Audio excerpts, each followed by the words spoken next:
গানটা 1905 সালে রবীন্দ্রনাথ ঠাকুর গিয়েছিলেন, যেদিনকে আমাদের ব্রিটিশ রাজ্যে ডিভাইড করেছিল।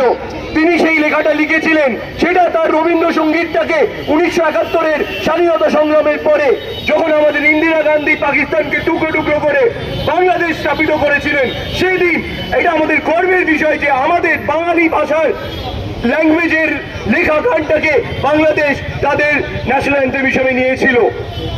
আমি আপনাদেরকে এটাও বলতে চাই যে আমাদের যে মানুষটা বিভূতিভূষণ দাস, তিনি কি বলেছিলেন, তিনি তার বক্তব্যের মধ্যে প্রথমে তিনি সবকিছু ঠিক মতো বলে তিনি খালি বলেছিলেন যে আমি বাঙালি, তাই আমি বলতে চাই আমার সোনার বাংলা, আমি তোমাকে ভালোবাসি। তারপরে তিনি জনগণ মন করে সেই প্রোগ্রাম পেশ করেছিলেন, তারপরেও তাকে অ্যারেস্ট করার চার্জ দেওয়া হয়েছে।